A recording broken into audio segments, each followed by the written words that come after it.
Nongeye kubasuhuza muri kumwe na Dr. Stake Muganga. Mu minsi ishize twagiye tubagezaho ibiganiro bijyanye no kuboneza urubyaro. Uyu munsi noneho turavuga ku bijyanye n'udupira, ariko noneho twadupira two mumura. Udupira two mumura cyangwa se intrauterine device, niyo mpamvu batwita IUD, mu magambo ahinnye ni intrauterine device cyangwa se mu gifaransa ni DIU. DIU no kuvuga ngo n'ubundi ni dispositif intrauterin. Nagapira bashyira mu mumura. Abantu benshi batatuze bahita bavuga ngo agapira, ngo bari bazi ko ngo kabeze nk'agapira nyine kiburungushuye. Oya, nakantu kameze nkuko mubibona kuri no foto dushyizeho hano, kaba kameze nkata, gafite utuzingo tw'umuringa cyangwa se cuivre mu gifaransa, niyo bita kopa mu cyongereza. Iyo kopa cyangwa se cuivre niyo ituma kabasha gukora. Gakora mu buhe buryo? Agapira ko ngabo kwisanzura mu gihe zinjira muri nyababyeyi, bigatuma kugera ku igi ry'umugore bigorana. Gusama biragorana bitewe n'uko intangangabo zitabashije kwisanzura mu rugendo zikora zigana aho igi riri, ariko nanone kakabangamira imikurire yo muri nyababyeyi hagati hamwe hakira umwana, kugira ngo hatabasha kwakira igi, hanyuma kakaba kanabuza intangangabo guhura n'intangangore. Gakora mu buryo butandukanye, ariko twibuke ko hari udupira tw'amoko abiri. Hari agapira ko mumura gakozwe muri cuivre nyine mu muringa, ako niko dukunda gukoresha kenshi. Bavuga ko gashobora kumara imyaka hagati y'10 na 12, ngo akenshi tuvuga imyaka 10. Kuri ka gapira ko mumura katagira imisemburo, ariko gakozwe muri kopa bita kopa IUD cyangwa se cuivre, cyangwa se mu kinyarwanda agapira k'umuringa, niko katagira imisemburo. Ariko hari n'akandi gapira ko mumura ko gafite imisemburo. Agapira ko mumura gafite imisemburo, agakunze kuboneka mu Rwanda nako bita Mirena. Mirena karahenze, kagura hafi 100,000 cyangwa se binarenzeho gatoya, kugashyiramo bitabariwemo by'amanyarwanda. Hanyuma ukagashyirishamo, ko kaba gafite imisemburo yenda kumera nk'iya yindi y'udushinge cyangwa se y'udupira two mu kuboko, iyo bita levonorgestrel. Bisobanura ngo niba agashinge cyangwa se agapira ko mu kuboko karakunaniye bitewe wenda n'ibibazo kagiye kaguteza, ugiye gukoresha kariya gapira ko mumura, nubwo gahenze, kariya ka Mirena nubwo ariko gahenze, ariko ushobora kujya kugakoresha ugasanga stili bya bibazo uracyahura nabyo. Kubera iki? Kuko imisemburo ibirimo ni imisemburo imwe.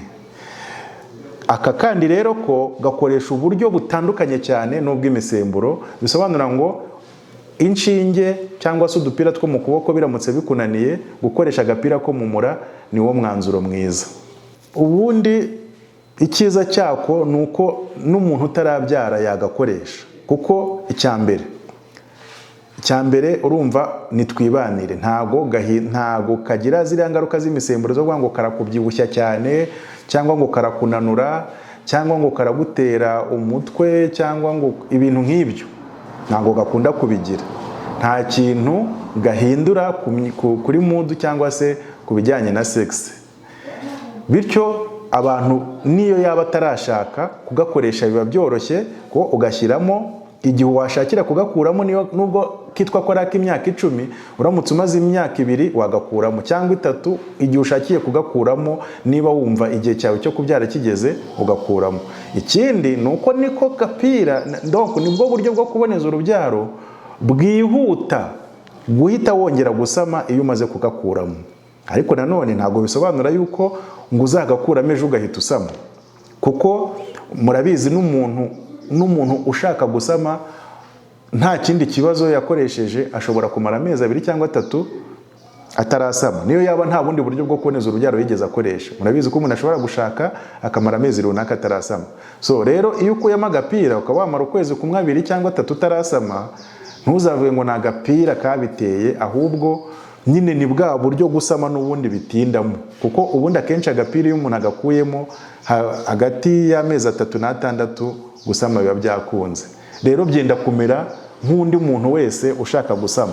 Niyo mpamvu tuvuga ko agapira ni bwo buryo bwo kuboneza urubyaro bworoshye cyangwa se bwihuta iyo ukimara kubuhagarika kugira ngo wongere gusama. Ukuntu bagashyiramo rero kano gapira, ukuntu bagashyiramo ni bakanyuza, nyine impamvu bavuga ngo n'agapira ko hasi ni uko bakanyuza mu gitsina. Ni ukuvuga ngo hari agakoresho bita speculum ninjiza mu gitsina agafungura kugira ngo ubone inkondo y'umura. Twarabibonye mu biganiro byacu byashize inkondo y'umura ukuntu ibimeze naho ibiherereye. Noneho hano rero ku nkondo y'umura niho ka gapira kinjirira. Donc hari agakoresho kabugenewe gatuma umuntu abasha kukinjizamo neza mu nkondo y'umura, hanyuma warangiza ukagasigamo ugakuramo agakoresho katumye ukinjiza.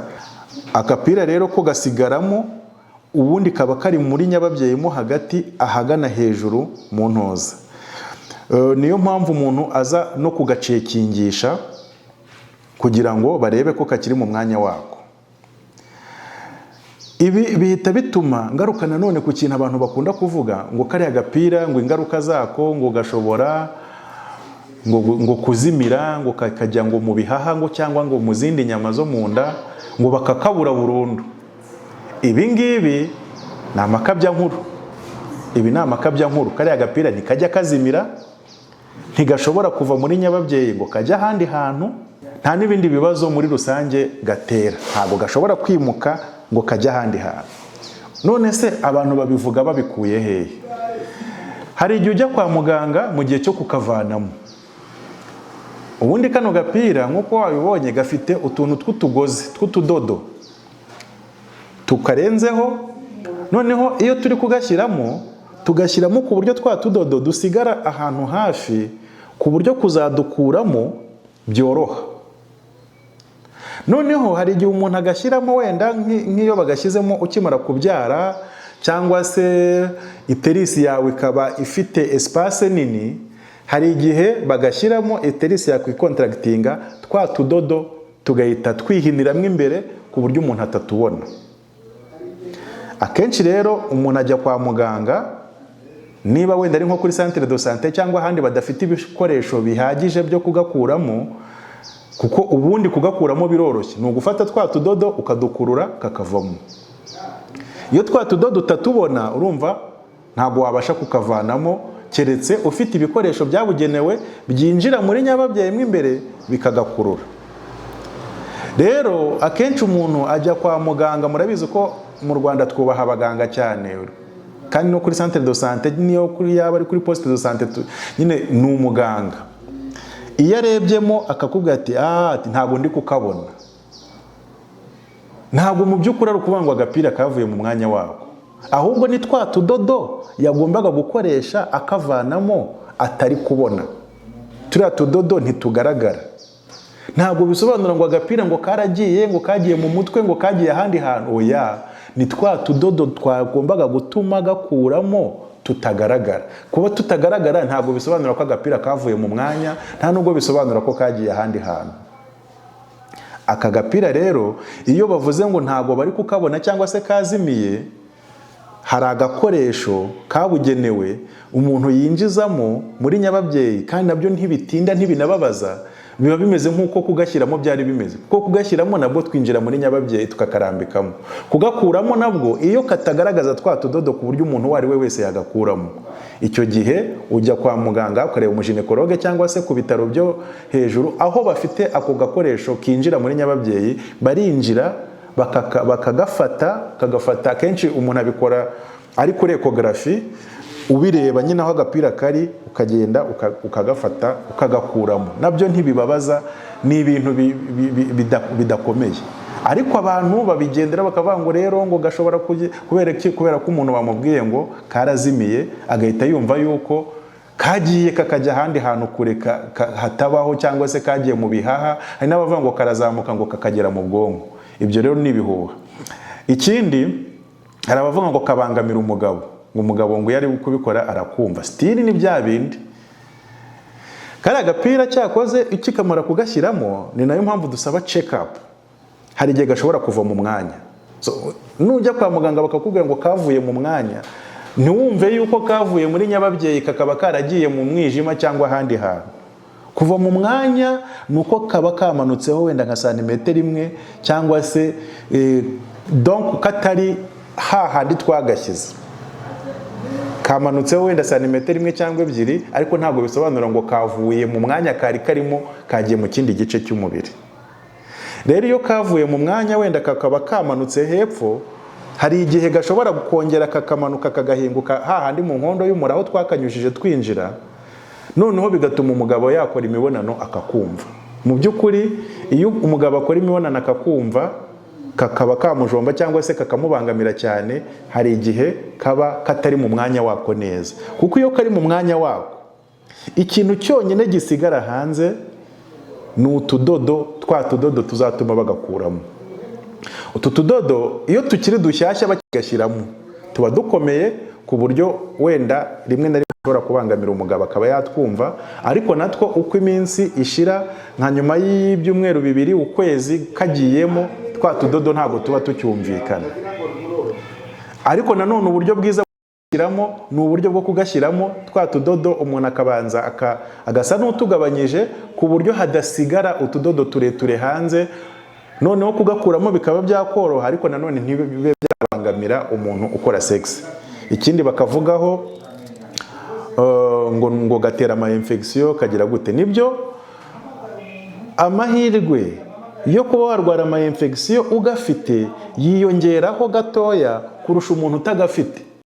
Ariko waba utagafite wayarwara, waba ugafite wayarwara, usibye koko kubera twa tudodo nyine tuzakoreshwa mu kugakuramo tuba tuva muri terisi tugera hanze, hari igihe rimwe na rimwe bishobora gukurura ama infection. Iyo bije ama infection akaba ari menshi ku buryo umuntu atakwihanganira, ushobora kugakuzamo kwa muganga. Ariko ubundi ama infection gatera ni nkuko n'undi muntu wese yarwara infection turayavura. Urivuza bakaguha imiti ikayavura. Kuyavura ntabwo ari ukuvuga ngo tuguhaye urukingo. Ushobora kuzongera ukayarwara nyuma y'iminsi runaka, nabwo tukongera tukaguha imiti ikayavura. So kuba gatera ama infection ni ibintu bishoboka kuvurwa. Ikindi mu bintu gashobora gutera ni ukongera imihango. Ibyo byo niko bimeze. Umuntu usanzwe agira imihango myinshi ntabwo yemerewe gukoresha kano gapira ko mumura. Bisaba umuntu nyine ujya mu mihango biringaniye, kuko ntabwo hiyongera iminsi mara, ariko akenshi ubwinshi heaviness. Niba wambara agapadi imwe cyangwa ebyiri, ushobora kwambara 3 cyangwa 4 ugakoresha. Amaraso aza ari menshi, ari heavy kurusha ku muntu udakoresha kano gapira. Rero turabibonye ibyo gashobora gutera. Ibibazo kagira kizewe ku kigero cya 99%, byibura mu bantu 100 bakoresha agapira ko hasi, umuntu umwe ashobora gufeiringa. Rero ibyo kuba ngo bagasamiraho, wa muntu umwe niba twagashyiriyemo abantu 100, umuntu umwe ashobora kugasamiraho. Ariko wa muntu ugasamiraho ashobora kugenda abwira abantu ati ngiye nagasamiyeho, noneho ya nkuru yiwe akaba ari ifatanwa uburemere cyane kurusha abantu 99 bari kuvuga ko bo batagasamiyeho. Abanyarwanda hari igihe ujya kubona ukumva nyine wa muntu umwe wagasamiyeho, inkuru yabaye kimomo ngo bagasamiraho, kandi hari abandi 99 bashyizemo kandi batagasamiyeho bari aho ngaho. Rero hari udupira tw'amoko abiri nkuko ni nabibabwiye. Ubwo kenshi mvuze kuri Copper EUD, hari na Mirena.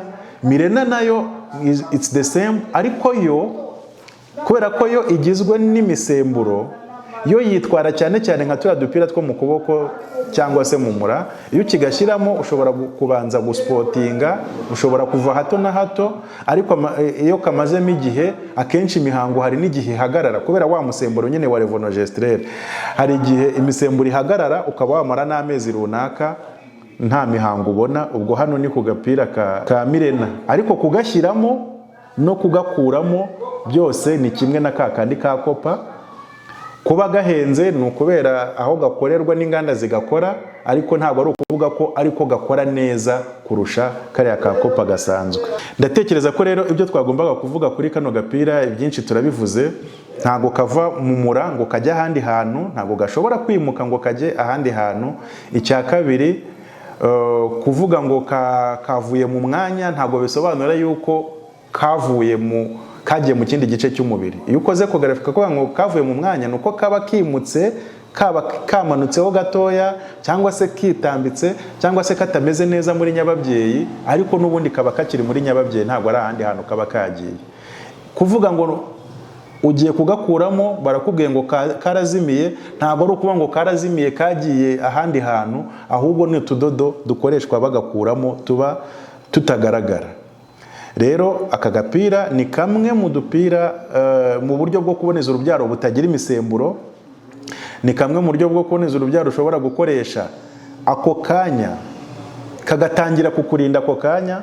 Twabonye ko ku bijyanye n'udupira nk'inshinge cyangwa se turiya dupira two mu kuboko, wiyeje uwo munsi ugakora sexe uri mu gihe cy'uburumbuke ushobora gusama, ariko kano gapira ko wagashyizemo uwo munsi ugakora sexe ntabwo wasama. Nubwo akenshi iyo wagashyizemo bakubwira ngo umare igihe runaka wirinda sexe, ariko ntabwo aba ari ukuvuga ngo